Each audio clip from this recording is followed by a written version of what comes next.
right. 9/11, I think Coach Houston hit on it in a practice there. Just never forget. And I think back about 23 years ago where I was actually in an English class, and I heard some people across the room talking about a plane hit a tower, and I was kind of confused. Thought maybe I was up in the mountains of Western Carolina. Thought maybe a small plane had hit one of the towers up there in the mountains. And then the teacher dismissed class, got back to the dorm room, and saw the news on the TV television there. And most of our players, we had very few of our players that were even born then. But just always keeping those that we lost that day in our prayers and our thoughts.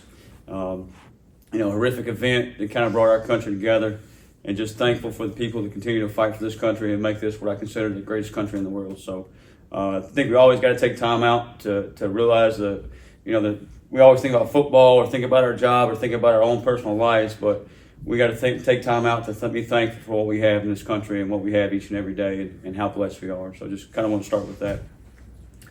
Coach, going back to the ODU game, how happy were you with your defensive situation football in that final drive, tackling in bounds and keeping contained everything? Yeah, the final drive, the fourth and 10 down there, they're at the 9-yard line.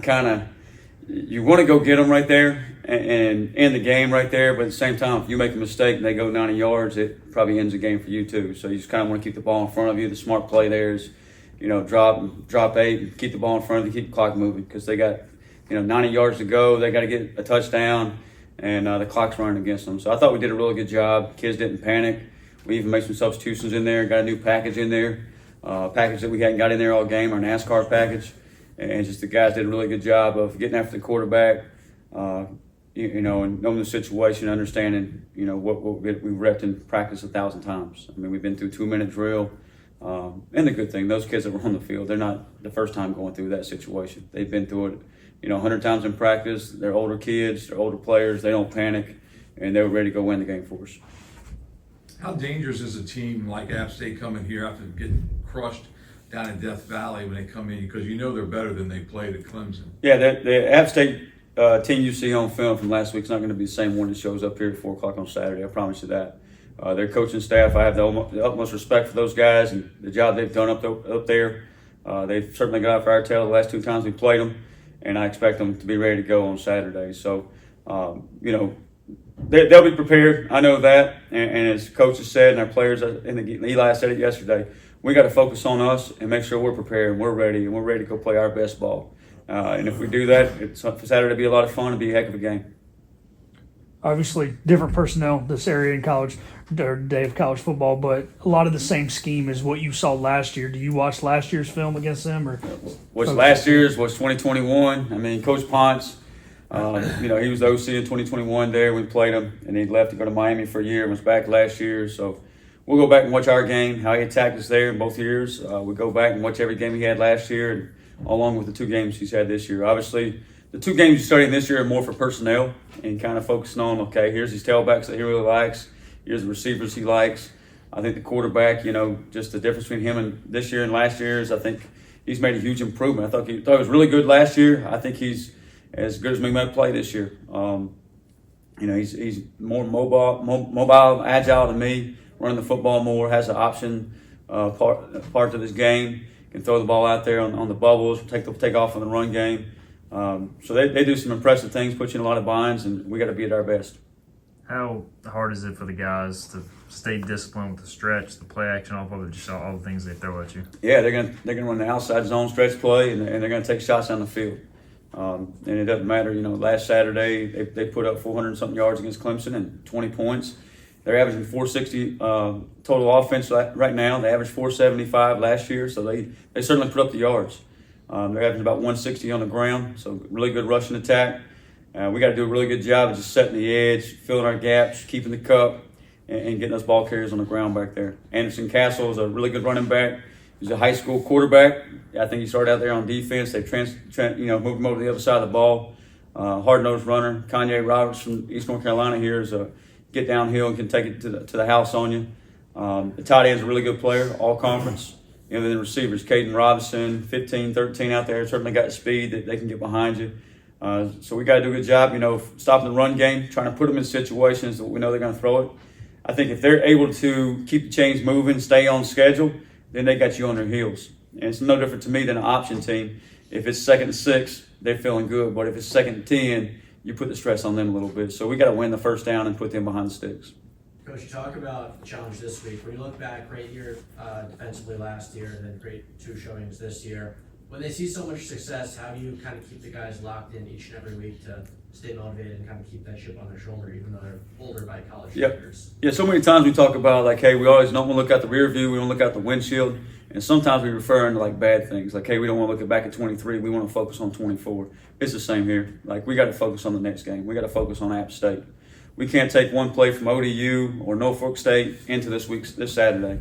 We got to focus on our job this week.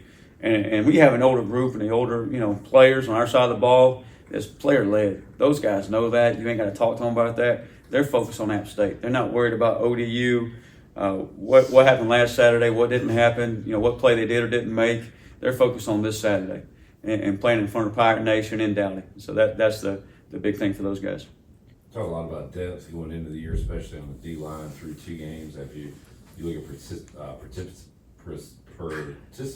Or precipitation. Those charts, do you like how that's gone so far, getting guys rest? Yeah, I thought we did a poor job on Saturday as coaches, and I'll pull the thumb at me first of substitutions.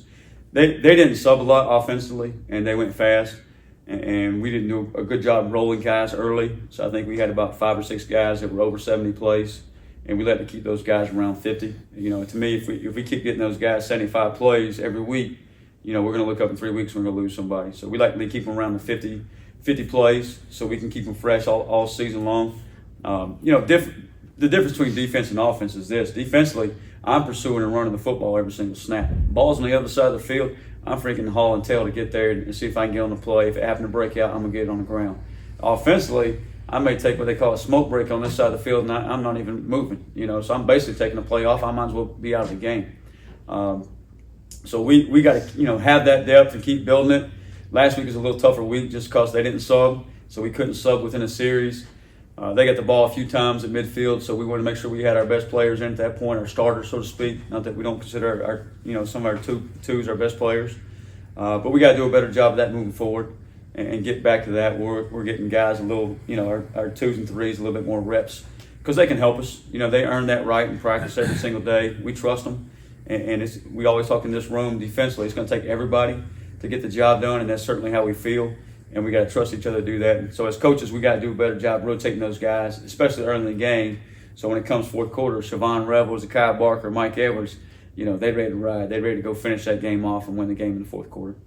You get a feel from the older guys that they want to really win this game because they haven't beaten App State in the 2 times they had a chance to play them. Yeah, and maybe not just the older guys, but maybe somebody standing up here in front of you too. I think anytime you haven't beaten somebody, you got a little chip on your shoulder. Yeah. You don't ever try to circle opponents. You always try to focus on the next opponent. But I think if you secretly ask a lot of people around the building, this is one that they really feel like they really want. And we can't do anything or press any more than we have at any other point in time. We just got to go focus on our job. That's including me and doing what we do to make us a good football team, doing what we do to make us a good defense, trying to get stops, trying to get turnovers, making sure we're playing to protect our culture, playing fast, playing physical, and doing those things. Sounds like about the offense with pre-snap penalties, and JDB said they've done pretty good with that. How about defensively? Do you feel good about the lack of penalties so far? So far, I wish Kingston went and ducked his head the other day, but at the same time he ducked his head and on the target, and it was also he's playing his tail off. So if you're playing hard and you could happen to get a penalty like that, that's going to come. We'll try to do a better job coaching him and try to keep his face out of it and head out of it. But I thought for the most part defensively done a pretty good job there. And we're forcing some penalties on the offense. I think Zakai Barker forced 2 penalties on their guard the other day, just by his blitz and movement there, and the guards having to reach out and grab him. JD caused a hold on the guard as well, just with his pass rush, brought it back a big 3rd down scramble there, and put him behind the stick. So that's been a positive for us at this point. It looks like it'll be a big crowd. How much can your defense feed off that on Saturday? Well, last year the Rock sold out up there. Their fans, I thought, were certainly into that game. I know our fans won't affect the game this week. I know that they won't be a big part of the game. But our fans are, awesome. Our players can't, they're fired up to be in there. Chad Stevens come up to me the other day. He's like, Coach, they say it's going to sell. I was like, yeah, Chad, I think it will. He's like, I ain't never been here when it sold out. NC State, there were some still empty seats up there. And it's just a 6-year guy, talking to you like, hey, it's the first time for him. And just the excitement in his voice. I think his grandparents are coming to the game for the first time. Haven't seen him play a college game. And just so I'm excited for those young men. Excited for Pirate Nation. He had a bunch of texts the other night. Just congratulations on the game. Said appreciate it. I'm fired up, not just for our players, but for all of Pirate Nation. And I'm excited how fun this Saturday is going to be. Not just for our players, not just for our program, not just for our university, but for everyone. Everyone in East North Carolina, everyone in Pirate Nation. And these are things we've been building for. Not just us as coaches, not just us as players or administration, our chancellor, but as fans. I mean, the collective. There's so many things that it takes a village to build this program and get it to where it is. And we got so far to go, but this Saturday could be a big step, and we got to continue just to do the things, focus on, the things that got us here and the things that can take us forward. And what I call the culture, just playing as hard as we can, playing with great effort, playing with great physicality, create a few turnovers, get some third down stops, and staying together. And I think Saturday will be a lot of fun. You gonna get Savon on the judge machine? Get that and get his contacts in. I think Vaughn's going to be fine. Yeah. If he picks the first one, that goes to the house and turns the game around. But he works hard on it. He's locked in on it, and I think those things are going to come. He's going to get enough opportunities to keep people quit throwing at him, and then as soon as he catches a few of those, people quit throwing at him, and they're going to go the other way, and IBM's going to start picking them. Okay, and I feel really good about those guys back there, where they're at. As good as I've ever felt here, the way they're playing right now, and the confidence they're playing with. And not just those guys. I mean, we got other guys that can walk out there and do it too. Lamp, Tymer Brown, Nash, Devin King in the back, Jordan Huff, Omar Rogers, Jamarli Riddle's playing really well as a freshman. So just excited about that group in the secondary.